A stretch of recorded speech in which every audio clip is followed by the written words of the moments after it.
Disaster மூலமா தமிழ்நாடு முழுக்க என்னென்ன பிரச்சனைகள் இருக்குங்கிறத பத்தியெல்லாம் நீங்க சொல்றீங்க. நாங்க நிறைய பொதுமக்கள்கிட்ட இதை பத்தி போய் பார்க்கும்போது இந்த டிசாஸ்டருக்கு அப்புறம் அவங்க பார்க்குற இன்னொரு பெரிய பிரச்சனை வந்து நோய்கள் குறித்து நிறைய பேசுறாங்க பொதுமக்கள். ஸோ அவங்கள நான் நிறைய நிவாரண முகாம்களை எல்லாம் போய் பார்த்தோம். நிறைய பேர்த்தோட வீடுகள்லையும் மக்களை போய் சந்திச்சோம். அதுக்காக ஒரு செய்தி தொகுப்பை நாங்கள் தயார் செஞ்சிருக்கிறோம். அதை பார்த்துட்டு நம்ம தொடர்ந்து பேசலாம். சென்னை மட்டும் இல்லாமல் கடலூர், திருவள்ளூர், காஞ்சிபுரம், ஏன் இன்னும் நெல்லை, தஞ்சாவூர் இந்த மாதிரியான இடங்கள்ல கூட இந்த வெள்ள பாதிப்பு பெரிய அளவில் மக்களுக்கு சிரமங்களை ஏற்படுத்தி இருக்குது. அதுலேயும் குறிப்பாக தொற்று நோய் பரவற அபாயம் வந்து அதிக அளவில் இருக்குது அப்படின்னு மருத்துவர்கள் கூட சொல்றாங்க. நிறைய மக்களை நாங்கள் சந்திச்சோம். என்ன மாதிரியான பயத்தோட மக்கள் வாழ்றாங்கன்றதை பற்றி ஒரு செய்தி தொகுப்பை வந்து தயார் செஞ்சோம். அதை பார்க்கலாம். சைதாப்பேட்டை அருகே இருக்கிற நாகிரெட்டி தோட்டம் பகுதி மக்கள் அப்பதான் தண்ணி வடிஞ்ச அவங்க வீடுகளுக்கு திரும்பி இருந்தாங்க. வீடு சுத்தப்படுத்தினாலும் பகுதியில் இருந்த குப்பை பலருக்கு உடல் உபாதைகள் ஏற்படுத்தி 12 வயசு சபிதாவோட முடிவுக்கும் காரணமாயிடுச்சு. அவங்க பகுதியே ஒரு தீவு போல தண்ணி சூழ்ந்து இருந்ததை பார்த்ததோட பயம்தான் சபிதாவின் காய்ச்சலோட தொடக்கம்னு சொல்றாங்க சபிதாவின் தாயார் நலங்கண்ணி. சொல்ல ஆட்டாவில் அது கையை போட்டு என் கையை இப்படி இறுக்கி பிடிச்சிச்சு, இப்படி கட்டி இறுக்கி பிடிச்சிச்சு.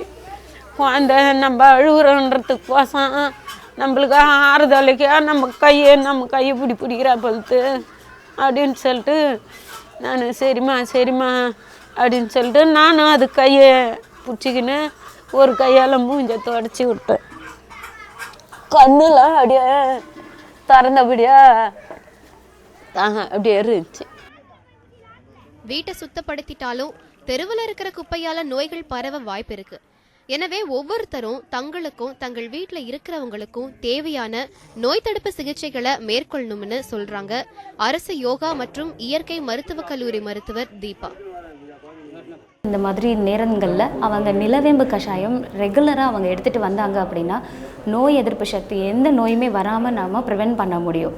அதே மாதிரி தான் பப்பாயா லீஃப் ஜூஸும் இதுவும் வந்து அவங்க டெய்லி ஒரு 10 ml எடுத்துக்கிட்டாங்கன்னா போதும். அவங்களுக்கு எந்த காய்ச்சல் சளி எந்த நோயும் வராமல் ப்ரிவென்ட் பண்ண முடியும். அவங்களோட நோய் எதிர்ப்பு சக்தியை இம்ப்ரூவ் பண்ண முடியும். ஸோ இந்த மாதிரி நேரத்தில் அவங்க தண்ணியை காய்ச்சி ரெகுலராக எடுக்கிறது ரொம்ப நல்லது. எஸ்பெஷலி குழந்தைங்களுக்கு கொடுக்கும் போது காசின தண்ணியை கொடுக்கறது தான் வந்து ரொம்ப நல்லது, அட்வைசபிளும் கூட. வெள்ளத்துக்கு பிறகு சென்னையே குப்பை மேடா இருக்கு. நீர்நிலைகள்ல நாம போட்ட குப்பையெல்லாம் நம்ம வீட்டு வரவேற்பறைக்கே வந்து கொட்டிட்டு போயிடுச்சு இந்த வெள்ளம். குப்பை அது பரப்பக்கூடிய நோய்களின் வீரியம் குறித்தெல்லாம் இன்னும் மக்கள் புரிஞ்சுக்கலன்னு சொல்றாரு சுற்றுச்சூழல் ஆர்வலரும் பத்திரிகையாளருமான Gopi Krishna Warrier. It's high time that we as citizens of Chennai and the administrations together we get a system where at least we can avoid the second pain. The first pain is that of the floods and avoid the second pain of the diseases that come after that. I mean, it is time that we work together. And this can happen only with a combination of efforts, both from us citizens and also from the administration. வெள்ளம் விட்டு சென்ற சுவடுகள் மறையும் முன்பே நோய்கள் பரவி இன்னும் ஒரு பேரிழப்பு வரும் முன்னர் அரசும் மக்களும் விழித்துக் கொள்ள வேண்டும் என்பதே சுற்றுச்சூழல் ஆர்வலர்கள் கருத்தாக உள்ளது. அர்ச்சனா, நியூஸ் 7 தமிழ், சென்னை. அந்த செய்தி தொகுப்பை நம்ம பார்த்தோம். நிறைய மக்கள் பெரிய தொற்றுநோய் பரவற அபாயத்தில் ஒரு பயத்தோடு இருக்கிறாங்க. அதே சமயம் நிறைய மருத்துவர்களும் அதுக்கான குறிப்புகளோட தயார் நிலையில் இருக்கிறாங்க. இந்த செய்தி தொகுப்பு உங்களுக்கு ஒரு சில புரிதலை ஏற்படுத்தியிருக்கும்னு நான் நம்புகிறேன். நம்ம தொடர்ந்து இந்த விவாதத்தில் பேசுவோம். பியூஷ், இந்த இதை பார்க்கும்போது தொற்றுநோய் பரவற அபாயம் வந்து மக்கள்கிட்ட அந்த பயமே ரொம்ப அதிகமாக இருக்குது. ஆமாங்க, கண்டிப்பாக. இன்ஃபேக்ட் நார்மல் சுச்சுவேஷன்லேயே ஒரு கொஞ்சம் மழை வந்தாவே சென்னையெல்லாம் ஃப்ளட் ஆகிருக்கு. நார்மல் ஒரு கொஞ்சம் ரெயின்ஃபால் வந்தாவே அதில் எஸ்பெஷலி இந்த குப்பை மேடு பகுதி பார்த்தீங்கன்னா எங்கே குப்பை கொட்டிகிட்டு இருக்கோமோ அதிகமாக அந்த பகுதியிலலாம் பார்த்தீங்கன்னா எந்த விதமான பை சான்ஸ் அரசாங்கம் முதல்ல டிசீஸ் மேனேஜ்மெண்ட்டுக்கு ரெடியாக இருந்தாங்கன்னா அது இப்போது மல்டிபிள் எஃபெக்டில் பார்த்துட்ருக்கோம். முதல்ல காம்பேட் பண்ணல, இப்போவும் காம்பேட் பண்ண முடியாது. எஸ்பெஷலி இந்த மலைக்கு ஜஸ்ட் முதல்ல கொஞ்ச நாள் முன்னாடி இந்த டெங்கு பற்றி செய்தி நிறைய வந்துட்டு இருந்தது. எல்லாம் கார்பரேஷன்லேயும் டெங்கு காய்ச்சல் வந்துருச்சுன்ட்டு அரசாங்கத்தில் டினாயலில் தான் இருக்காங்க. டினாயல் மோடில் இல்லை வரவே இல்லை, அது ஆர்டினரி காய்ச்சல், செத்துட்டாங்கன்னா அது அந்த காய்ச்சல். ஸோ அந்த டினாயல்லேருந்து அரசாங்கம் வெளியே வந்தால் தான் ஐடென்டிஃபை பண்ண முடியும். ஃபர்ஸ்ட் எக்ஸெப்ட் பண்ணிக்கணும் இந்த பிரச்சனை இருக்குது, பிரச்சனை இல்லை சொல்லிட்டு இருக்காங்க கண்டினியூஸாக. ரெண்டாவது டிசீஸ் பொறுத்த வரைக்கும் பாஸ் ப்ரைவேட் ஹாஸ்பிட்டல்ஸ் இந்த ஃபெயில் ஆயிடுச்சு. நீங்கள் இந்த மியாட்டுங்கிற ரொம்ப இன்டர்நேஷ்னல் ஹாஸ்பிட்டல் சொல்கிறது ஹாஸ்பிட்டலில் கூட இத்தனை டெத் ஆச்சு, அது கூட அரசாங்கம் டினை பண்ணிகிட்டு இருக்கு. நான் ப்ரைவேட் ஹாஸ்பிட்டல் பார்க்குறதோட அரசாங்கம் டினைல் தான் நான் பார்த்தேன். ஸோ அப்புறம் அரசாங்க ஹாஸ்பிட்டல் பற்றி சொல்லவே தேவையில்லை. எங்கெங்கே பப்பாளி இலைக்கெல்லாம் போய் தேடுறது இந்த வெள்ளத்தில்? பப்பாளி இலை நான் எங்கே போய் தேடிட்டு நான் எங்கே போய் அதை அரைச்சி சாப்பிட்றது? இன்னொன்று ஒரு ஆழமாக புரிஞ்சிக்க வேண்டிய விஷயம் என்னென்னா, இந்த தண்ணியை பாயில் பண்ணி கொடுக்கறது வந்து நீங்கள் அப்பார்ட்மெண்ட்டில் பண்ணிக்கலாங்க. கேஸ் இருக்கிறவங்க விறகெல்லாம் சமைக்கிறதுக்கு விறகு இல்லை கையில். ஸோ ஐ திங்க் ஸோ இந்த the government has abysmally failed the people of the state. நீங்கள் நார்மல் டைம்ஸ்லேயே வந்து உங்களால் ஹெல்த்தை வந்து மேனேஜ் ப்ராப்பராக பண்ண முடியல. நீங்கள் அப்நார்மல் டைம்ஸில் ஹெல்த் மேனேஜ்மெண்ட்டெல்லாம் கேட்டிங்கன்னா கண்டிப்பாக ஒரு டிசாஸ்டர் ஸ்டக்கஸ், அதில் ஒரு ஒரு மாற்றே இல்லை.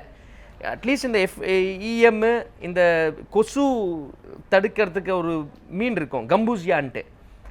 இப்போது கம்பூசியா மீன் போய் கேட்டிங்கன்னா எங்கேயுமே ஸ்டாக் இல்லை தமிழ்நாட்டில். இதெல்லாம் முதலே வந்து மழை காலத்துக்கு முன்னாடி ஸ்டாக் ரெடி பண்ணி ஃபிஷரிஸ் டிபார்ட்மெண்ட் ரெடி பண்ணி வைக்க வேண்டிய கடமை அவங்களுக்கு, ஸோ தட் டிசீஸ் பரவாமல் இருக்கிறதுக்கு. But they have completely failed.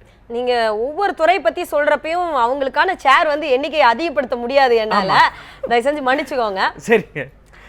நீங்கள் ஃபர்ஸ்ட்லேருந்து சொல்லிக்கிட்டே இருக்கிற ஒரு விஷயம், இந்த நிறைய இடத்துல வந்து நம்ம நகர வளர்ச்சிக்கு ஏற்ற அளவில் நம்ம வடிகால் திட்டங்களெல்லாம் ஏற்படுத்தலை அப்படின்ற ஒரு விஷயத்தை பற்றி சொன்னீங்க. சென்னை பெருநகர் வளர்ச்சி குழுமத்தை பொறுத்த வரைக்கும் அவங்க இது வரைக்கும் மாஸ்டர் பிளான்லாம் டெவலப் பண்ணியிருக்கிறாங்க. சிட்டிக்காக அதை பற்றியெல்லாம் சொல்லியிருக்காங்க. அவங்களோட அறிக்கைகள் அதை பற்றி சொல்லியிருக்கிறாங்க. அதை பற்றி எக்ஸ்பர்ட்ஸ் கமிட்டி எல்லாம் போட்டிருக்கிறாங்க. அந்த ரிப்போர்ட்ஸ் எல்லாம் என்ன ஆச்சுன்னு நினைக்கிறீங்க? இல்லைங்க, every city has its own master plan. இப்போது நான் பேப்பரில் படிச்சுட்டு இருந்தேன் வெயிட் பண்ணும்போது, ரொம்ப கிளியராக இருக்குது.